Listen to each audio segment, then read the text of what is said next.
Bem-vindos todos para mais um Orbitalks. É um prazer sempre renovado estar com todos vocês, com todas vocês. E um dia também especial, um encontro especial. Hoje temos uma grande árbitra, uma grande advogada conosco, doutora pela USP em Direito do Estado, estudou em Harvard, nos tempos de ouro de Harvard, podemos dizer assim, na década de 90, na Harvard Law School, atua em diversas câmeras arbitrais, Fiesp, é fellow do CIARB, de Londres. Então, assim, para mim é de fato um prazer, Lise. Muito obrigada, Rodrigo, um prazer estar aqui com você, uma honra, na verdade, participar dessa entrevista, dessa conversa. Uma alegria, assim, só vai enobrecer sua presença aqui, só enobrece o nosso conjunto de programas, porque a gente tem a ideia justamente de fazer o conhecimento chegar às pessoas e também desmistificar a arbitragem. Sim, em grande sentido. Importante, muito importante. Superado, digamos assim, uma fase que teve na história de preconceito com a arbitragem, agora estamos numa fase de mostrar para as pessoas que é algo que real, realmente. Claro. E um detalhe antes da gente começar propriamente. Lógico. Quanto mais as pessoas conhecerem a arbitragem, mais elas vão participar do processo. E esse é o grande segredo de um bom processo, de uma boa solução de disputa. Que confiança e que a parte participe. Exatamente, com corpo e alma e conhecendo, E a Lise, escolheu a doutora Lise escolheu um tema maravilhoso e controverso, que é a famosa impugnação dos árbitros. Sim. Então, assim, acho que talvez para a gente começar, falar um pouco desse dever de revelação. Do que se trata, na composição tribunal. Sim, vamos lá. Bem, Rodrigo, você sabe que o processo arbitral, diferentemente do processo judicial, a parte tem o direito de escolher o julgador, Ela tem o direito de participar da composição do tribunal arbitral. Num processo judicial, você distribui a ação, ela vai ser aleatoriamente direcionada a algum juiz. Sim. Dependendo de regra de competência territorial, material, mas enfim, você não tem ideia de quem vai ser o julgador daquela causa. Não é assim na arbitragem. Na arbitragem, cada parte tem o direito de indicar um árbitro, que acaba sendo coárbitro, e na maior parte das vezes esses dois coárbitros escolhem um terceiro que vai funcionar como presidente do tribunal arbitral. Nós vamos depois entrar um pouquinho mais no detalhe, mas, por exemplo, eu posso estabelecer na convenção de arbitragem uma outra forma de escolha dos árbitros. Com certeza. Posso estabelecer algumas condições. O terceiro árbitro tem que partir de uma lista de nomes que os outros dois coárbitros apresentam às partes, etc. O importante é ninguém querer inventar a roda, Eu entendo, eu sou totalmente a favor de não inventação de roda, por favor. A roda já foi inventada e funciona bem. Gosto. Esse alerta eu ouvi logo que eu comecei a advogar de um chefe meu. Eu apresentei um documento, ele falou: Lise, a roda já foi inventada. Funciona muito bem. Esse é um bom conselho.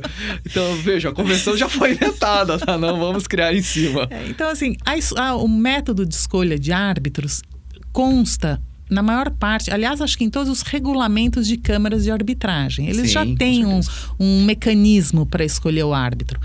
A parte pode, quando faz o seu contrato, escolhe a convenção arbitral, indica aquela câmara para administrar o procedimento, ela pode querer melhorar, modificar um detalhe ou outro, mas é bom que não fantasie muito, Porque o próprio regulamento já tem também os remédios, caso haja algum desvio, alguma coisa, como solucionar aquele problema para que a arbitragem não seja interrompida. Perfeito. Se você cria muita novidade na sua cláusula arbitral, você pode no fim das contas, se ver diante de um obstáculo que ninguém imaginava. Né? Às vezes cria um problema onde já tinha a solução pronta. Exatamente. O que é muito comum.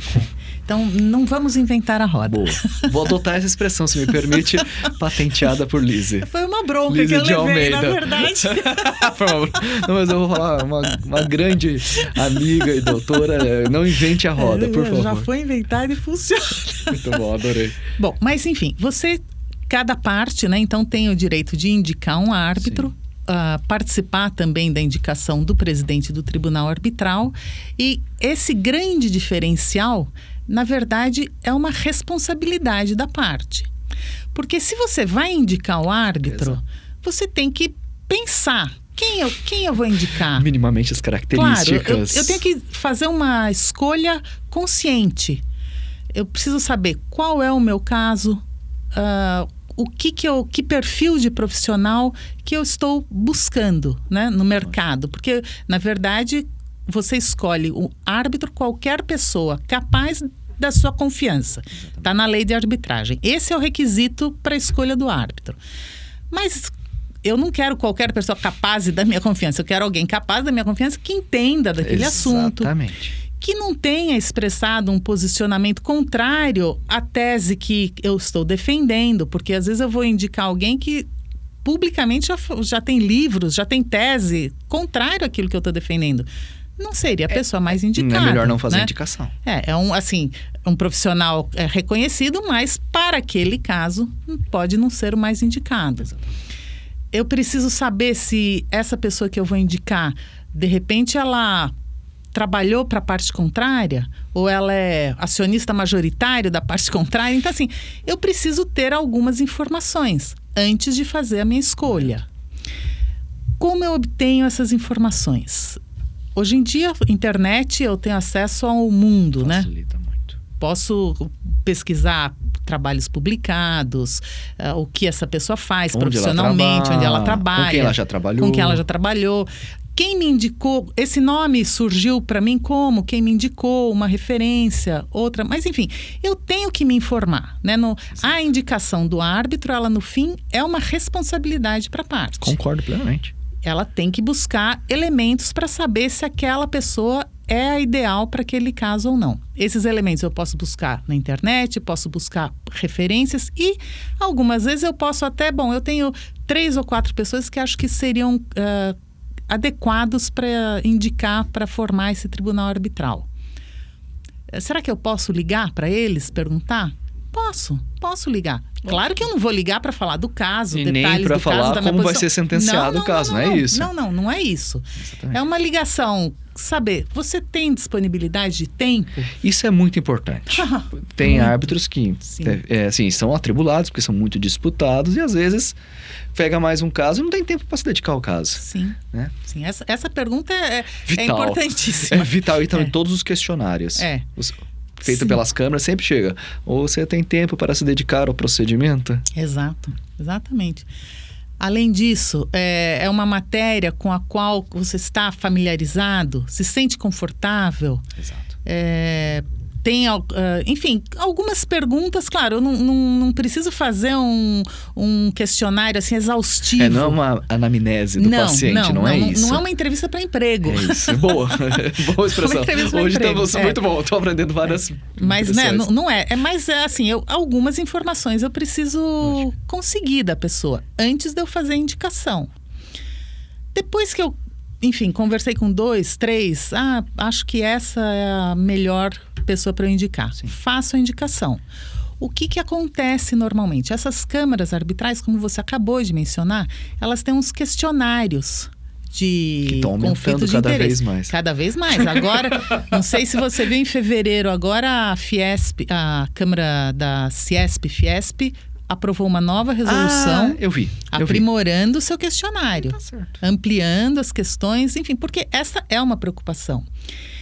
Esses questionários, então, uma vez indicado o árbitro, o coárbitro, né, ou mesmo o terceiro árbitro que vai funcionar como presidente, ele recebe esse questionário. E ele tem que responder com bastante cuidado. Lógico. Esse questionário, ele tem uma função muito importante. Porque ele dá também para o candidato a árbitro um parâmetro. O que é informação relevante para ser revelada? Exato. Porque assim, ele não precisa falar, eu sou palmeirense, eu sou corintiano, né? Isso não vê ao caso. Não é relevante. Não vê ao caso. Fora o íntimo de cada um. Não. Ou se eu professo determinada religião. Não importa. Não, isso não é relevante mesmo. Não é mesmo. Mas o questionário te dá uma ideia. O que é relevante? É relevante saber, eu fui indicado por esse escritório nos últimos 3 anos 5 vezes, eu preciso falar Já isso. fiz pareceres para o escritório. Já fiz, exato. Representei o escritório em ações. Exato. Então, assim, o questionário serve também como um guia para o próprio candidato a árbitro. Que pode ter dúvidas. Pode. Ele pode saber o que é relevante. Na verdade, eu mesmo, informar. quando sou indicado, eu tenho dúvidas às vezes. Eu falo assim, será que essa situação é normal, absolutamente normal? E eticamente tem que ser tratada essa situação. Sim, sim. Mas se a pergunta não está ali, você pode nem passar pela sua cabeça. O formulário é importante. O formulário é importante, ele dá uma baliza, né? Verdade. Bom, então apresentado o formulário devolvido, na verdade, né? O formulário preenchido para a Câmara, as partes recebem esse formulário e vão analisar se tem ali alguma revelação que lhes causa desconforto. Então, é um primeiro ponto para chamar atenção. Exato.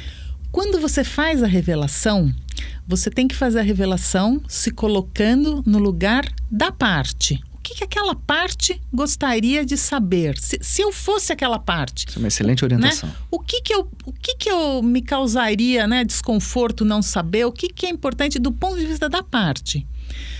Isso é importante porque depois, quando a gente for falar da impugnação de imparcialidade e independência, muda o ponto de vista. É lógico. Então, neste momento da revelação, o candidato a árbitro tem que se colocar no lugar da parte. Aos olhos da parte, o que é relevante? A parte, uma vez recebendo aquelas informações, pode pedir mais esclarecimentos. Bom, você revelou isso, quando foi isso, ou em que contexto, né? E esses esclarecimentos são prestados. Sim, demanda mais. Um detalhe também que eu quero mencionar. Quando você faz a revelação, é porque você está seguro que este fato não afeta sua independência e sua imparcialidade. Excelente afirmação, concordo. Você está seguro. Porque se você não tiver essa segurança, você não faz a revelação. Você não aceita. Ou não aceita, né? Você não deve aceitar o encargo. É lógico. Sim. Se ao fazer aquela revelação, você sente que talvez isso pode afetar a minha imparcialidade, é melhor não aceitar. Eu não aceito. Falo, obrigado. Esse seria o melhor comportamento do candidato a árbitro. Exatamente. Então, quando o candidato ou a candidata, né? Vamos deixar claro que sim, a lógico, candidata sim, com certeza. também. Lógico, pelo amor de Deus, com certeza. Quando a candidata a árbitro... Boa, muito bom. Quando ela faz a revelação, é porque ela sabe, isso não afeta a minha imparcialidade e minha independência. Com certeza. Né? A parte pode pedir mais esclarecimentos. Sempre. A candidata presta os esclarecimentos, mas ela está segura que não afeta. Digamos que ainda assim a parte não ficou feliz. Não está confortável. Não está confortável. O que cabe a essa parte fazer? As câmaras de arbitragem têm a previsão de um procedimento de impugnação. É verdade. Nós aqui estamos na fase assim de profilaxia da arbitragem. Nós não queremos que nada dê errado. Excepcional. Né? A gente quer limpar, que curar. Que exista integridade durante o processo arbitral, que é fundamental. Exatamente, fundamental. Então, neste momento, a parte não ficou feliz, entra com o procedimento de impugnação do árbitro. As câmaras, a maior parte delas, pelo menos, não quero falar a maior parte, porque assim, são aquelas com as quais eu estou familiarizada, sim, né? Sim. É o CAN-CBC, o são as maiores do país. Existem alguns polos, sabe, de arbitragem se espalhando pelo Brasil, o que é muito legal. Acho que principalmente por conta dessas competições, sabe? Os MUTES. Mutis, isso. Os estudantes estão se interessando, tá? Isso é muito bom. Isso é muito bom. Muito positivo. Mas, infelizmente, eu não estou familiarizada, né, com essas câmaras em outras partes do Brasil. Mas o CCBC, o CAN-CCBC, Fiesp, a Camarb, a Câmara Americana, todas têm um procedimento de impugnação. A Câmara Americana tem um detalhe que ela não nomeia um comitê especial. É o próprio conselho consultivo da Câmara que vai fazer a apreciação da impugnação. Exatamente. Mas as outras, a Fiesp, CAN-CCBC, Camarb, todas têm esse procedimento. Elas nomeia-se um comitê especial, quem nomeia é o presidente da Câmara e sempre a partir da lista de árbitros da Câmara. Isso. Então, este comitê especial é composto por árbitros também. São pessoas que têm familiaridade com o assunto, que tem essa experiência, sensibilidade para saber o que é uma impugnação banal dentro da arbitragem, lógico, do que é mesmo uma situação que precisa ser evitada, né? Justamente para proteger o processo de arbitragem. Com certeza. Esse procedimento do comitê é muito, assim, tem os elementos de um processo arbitral, ou seja, eu tenho que garantir o contraditório, eu tenho que dar chance às partes de se manifestarem. Com certeza. A parte que impugna, a outra, que é a parte contrária, e também o árbitro impugnado, o candidato a árbitro. O que é aquilo? Explique melhor, né? Tem algum documento para apresentar ou não? Enfim. E aí o comitê decide. Qual o tempo de duração, mais ou menos? 30 dias. É mesmo? Rápido? 30, 40 dias. Vamos por 40 dias. Até porque tem que ser rápido também. Tem que ser rápido. O comitê já recebe as alegações iniciais, os documentos, já recebe as primeiras manifestações. Então, assim, às vezes você nem precisa de mais informação. Já é o suficiente. Mas você concede a parte, né? Quer falar mais alguma coisa, quer acrescentar algum documento. Sim. O CAN-CCBC tem uma resolução administrativa específica para reger o procedimento do comitê de impugnação. Ali tem os prazos, eu não vou saber de cabeça, Rodrigo. Mas existe uma estrutura já, muito mais consolidada, digamos assim. Sim. O que é ótimo. O que é ótimo. Não, assim, é um trabalho muito importante, porque garante que aquela insatisfação da parte foi analisada, pode haver ou não afastamento do candidato a árbitro, mas você protege o processo. Como que esse comitê analisa? É isso que eu ia perguntar. Essa era a falta, porque assim, quando a gente pensa na atuação assim, de uma impugnação, né, ou mesmo quando um árbitro ele está na dúvida de revelar ou não, tem alguns parâmetros, né, até internacionais, né, as famosas listas. Sim, né, exatamente. Então, assim, vermelho, amarelo, verde, que vai semáforo, né? Sim. Mas é um semáforo, né? É um semáforo. Então, o verde, não, isso daqui não precisa revelar porque não há necessidade. Mas o vermelho tem o que revelar. Exatamente. Então, isso, na verdade, não só tem que revelar, como não aceite o procedimento. Quer dizer, é grave. Sim, grave, a amizade com o advogado. Não, amizade, sem dúvida. Então, como é que é isso? Como que o comitê decide? Isso. Né? Primeiro, o comitê já mudou o enfoque, né? Ele não é mais o olhar da parte. Agora é o olhar de um terceiro razoável. Como que um terceiro razoável olharia aquela situação? Esse é o olhar do comitê. Ele não está mais naquela subjetividade da parte. Perfeito. Então, esse é o primeiro esforço que o comitê faz.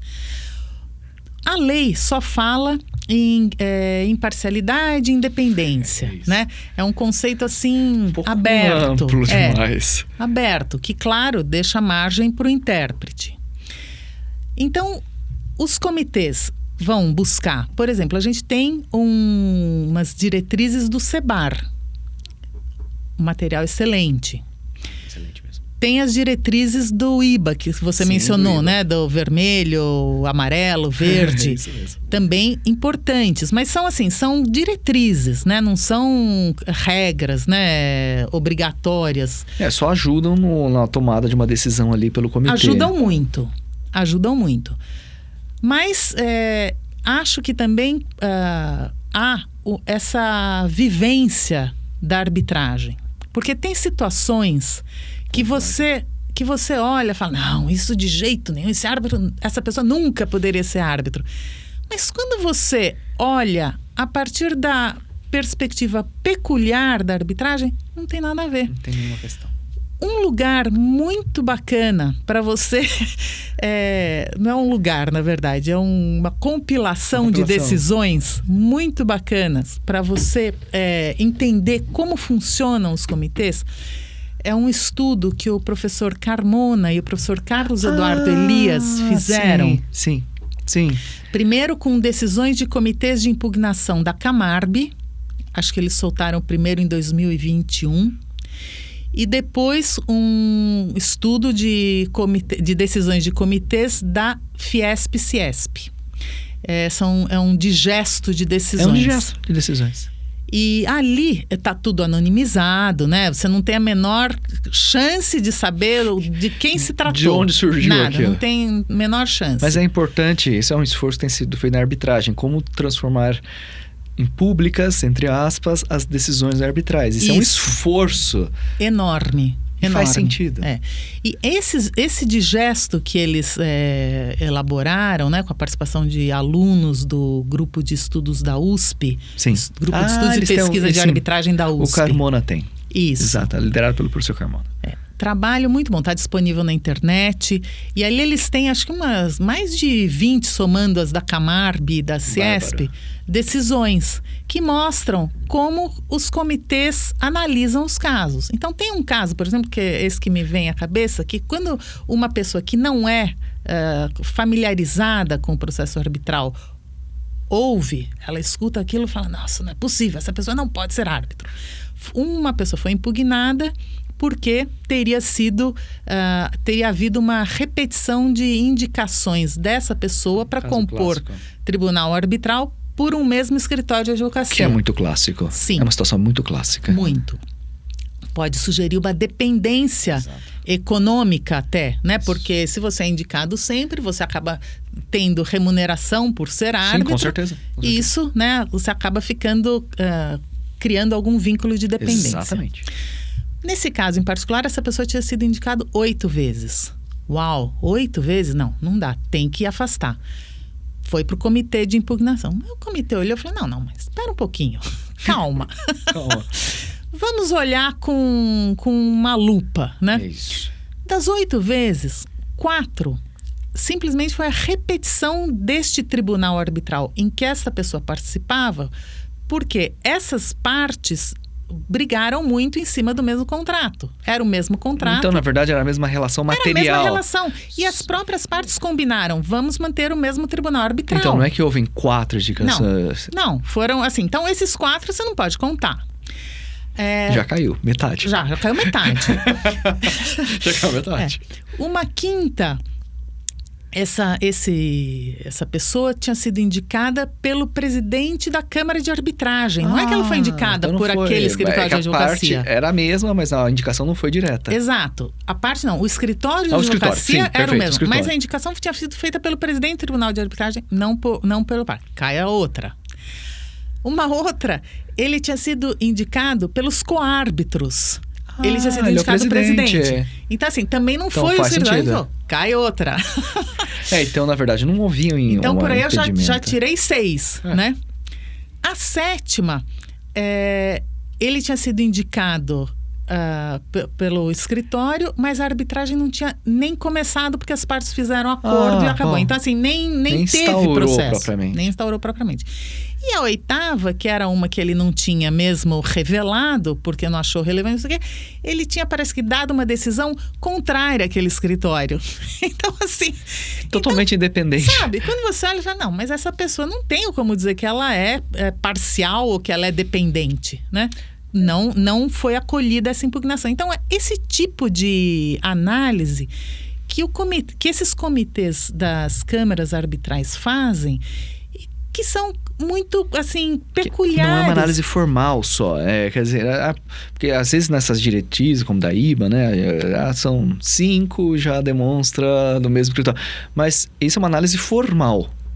né? O que você fez como uma excelente árbitra que você foi ver a parte material de cada um. Eu não participei desse comitê, tá? Isso bom. Foi só, assim, é uma das decisões que estão nesse digesto que eu mencionei. Mas foi até a matéria, né? Até exato, a substância, assim. Eu não posso simplesmente dizer, porque foi indicado, já é um impedimento. Não é isso. Exato. Por isso, daí a vantagem, a meu ver, de você ter esses comitês apreciando essas impugnações. Primeiro, para você proteger o processo. E depois, para que não corra o risco de um caso desses chega ao judiciário, na hora, o juiz não vai falar, está impedido, não certeza. Poderia, anula a sentença arbitral. Então, assim, todo um processo custoso, demorado, né?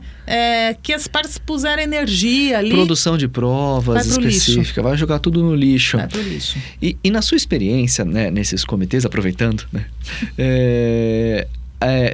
Assim, com certeza eles são muito criteriosos, né? Principalmente, penso, né? Quando se vai ter que não aceitar a impugnação. Sim. Né? Ou seja, talvez seja mais criterioso quando tem que aceitar. Sem dúvida. Do que quando você tem que recusar. Então, como que você vê isso no que você já participou, né? É isso mesmo, essa sensação? Sim, total. Pelo seguinte, Rodrigo, porque você se coloca no lugar do impugnado. Né? Isso. E aí você precisa ter esse cuidado, né? Se eu estivesse no lugar dessa pessoa... Como eu gostaria de ser tratado. Como eu gostaria de ser tratado. Isso, na verdade, é uma questão cuidado, humana. Sim. Segundo, a premissa sempre tem que ser... A pessoa não está mesmo enxergando alguma situação de impedimento ou de dependência. Ela não está enxergando. Pode ser. E, de fato, aos olhos dela, talvez não seja nada mesmo. Mas o comitê não pode partir dos olhos do árbitro. Concordo. E nem dos olhos da parte. Concordo. Então, ele tem que assumir uma distância. E tentar ver os olhos de um terceiro qualquer o que aquilo aconteceria. Para o árbitro, aquilo não afetou sua independência, sua imparcialidade. Mas um terceiro não enxergaria dessa forma. Então, o cuidado que você tem que ter na redação até da sua decisão, porque aquele árbitro hoje é X, mas amanhã será você. Com certeza. Aquele árbitro hoje é Y, amanhã será você. Esse é um ponto relevante. Um dia você está no comitê, outro dia você está na posição do árbitro. Outro dia você está sendo impugnado. Então, e por uma questão que, aos seus olhos... Às vezes, mas não tinha nada, assim, não era, para mim não era um impedimento que existia. E eu acho que isso também valoriza o próprio processo arbitral. Claro, sim. Porque a gente tem sempre falado, assim, nas nossas entrevistas, né? Para quem nos ouve entender bem, que o processo arbitral é baseado na confiança. Sem dúvida. E existia um procedimento de impugnação, até que ótimo, né? Bem mais específico na Kansas-CBC ainda, que é a maior câmara do país, né? Ou talvez da América Latina, né? Então, isso dá mais segurança. Sim. Para a própria existência do processo arbitral. Verdade. Então, você como membro do comitê, você também tem esse interesse, que é garantir uma arbitragem bem conduzida, que não haja nenhuma mácula, né? Nenhuma contaminação ao processo. Porque os árbitros hoje estão no comitê, amanhã são árbitros. E outra, são colegas de profissão. Colegas de profissão. No fim do dia são colegas de profissão. Colegas de profissão. E isso também nos auxilia quando a impugnação ela é recusada, digamos assim, também mais para frente, eventualmente, hoje em dia nós estamos vendo um aumento das ações anulatórias, né? Sim. Felizmente ou infelizmente, elas estão aumentando muito. Algumas justificadamente, outras não justificadamente. Mas a existência, o fato de ter tido o procedimento de impugnação é um ponto de segurança. Muito grande. Um juiz, né, togado, existia um procedimento de impugnação, outras pessoas analisaram a questão. Sim. E foi em tal sentido, então... Muito grande, eu concordo.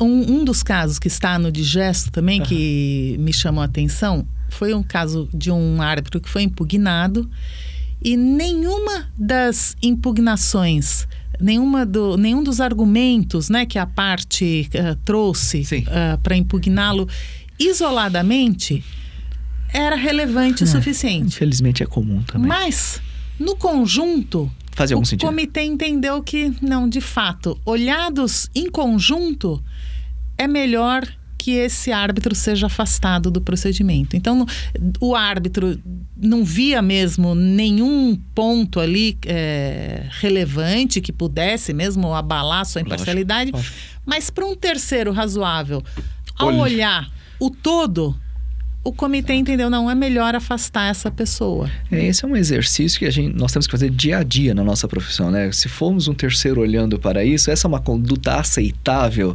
socialmente. Esse é um exercício de humildade pessoal de todos.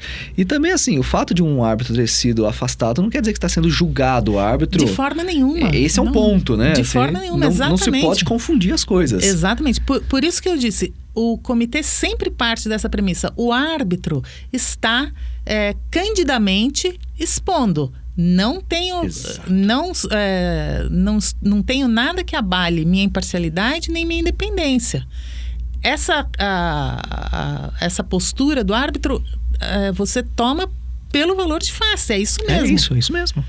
Mas, para o comitê, como um terceiro... Vai ter que fazer um julgamento.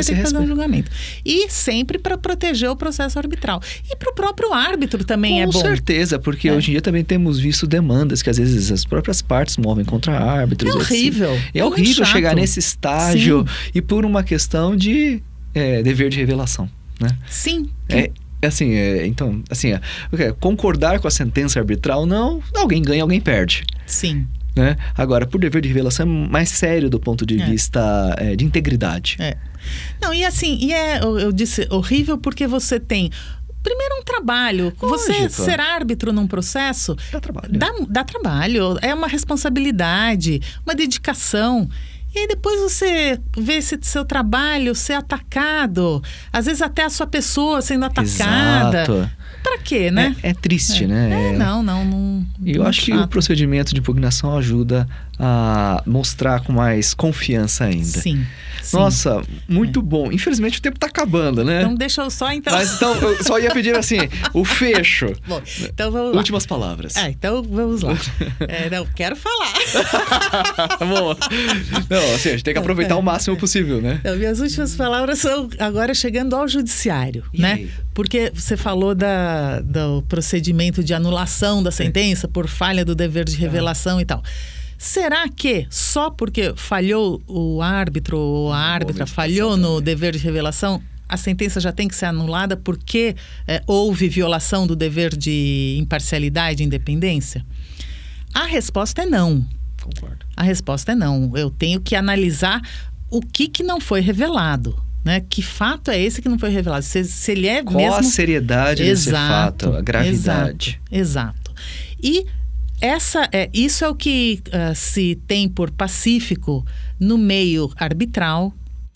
O próprio STJ, o ano passado, agora em junho, proferiu um acórdão excelente, uma decisão que mostra assim, profundo conhecimento do assunto. A relatora era Nancy Andrighi. Claro que eu não vou saber o número de cabeça, porque imagina. Essa altura da vida eu não decoro mais nada. Não é verdade isso. mas tudo bem, ninguém consegue decorar os números. Mas enfim, é um acórdão de junho de 24. 2024, é recente. Bem, e ela fala categoricamente, a falha no dever de revelação por si só não resulta na anulação da sentença arbitral. Eu tenho que ver o que deixou de ser revelado, qual a relevância desse fato, né? E ver se de fato, e a prova da quebra da imparcialidade e da independência tem que ser assim, cabal. Isso. Se eu não provar a quebra da imparcialidade e independência, não vou anular a sentença arbitral. Infelizmente, o Tribunal de Justiça de São Paulo não tem este mesmo entendimento. Há alguns anos proferiu um acórdão falando justamente que falhou com o dever de revelação, tenho que anular automaticamente a decisão, anulando a sentença arbitral. Essa decisão de alguns anos atrás ainda está pendente de decisão final no STJ. Mas eu tive uma outra agora, de fevereiro, recente, igualzinha. falando a mesma coisa. Falhou no dever de revelação. É uma análise anulo, mais formal, né? Assim, Exato. não vai à matéria propriamente. Veja bem, a justiça, o poder judiciário, não pode entrar no mérito da disputa entre as partes. Não é isso. Mas não é esse o ponto. Não é esse o ponto. Não estamos nunca falando disso. Ela tem que analisar, porém, se aquela revelação que não foi feita realmente é sério o não. suficiente para quebrar uma quebra de confiança em todo o processo, para levar uma anulação. Essa avaliação o Poder Judiciário tem que fazer. Exato. Não pode simplesmente não revelou, anula a sentença. Exato. É muito frio. É, muito frio. Então, isso era o que eu queria falar. Imagina, olha. Lise, agradecer de novo, reagradecer, né? Imagina. O seu tempo, eu sei o quanto é corrido a sua agenda. Fico muito feliz de ter vindo. Obrigada pelo convite, pela oportunidade. Imagina, o prazer é nosso. Falar um pouco desse assunto. E assim, a casa é sua, volte sempre. Muito obrigada, Rodrigo. E é sempre um prazer lhe encontrar. Igualmente. Então é isso, minha gente. Então foi um encontro muito importante sobre impugnação, né, do árbitro, né, esse procedimento de impugnação. E a gente se vê numa próxima vez com um outro tema de arbitragem.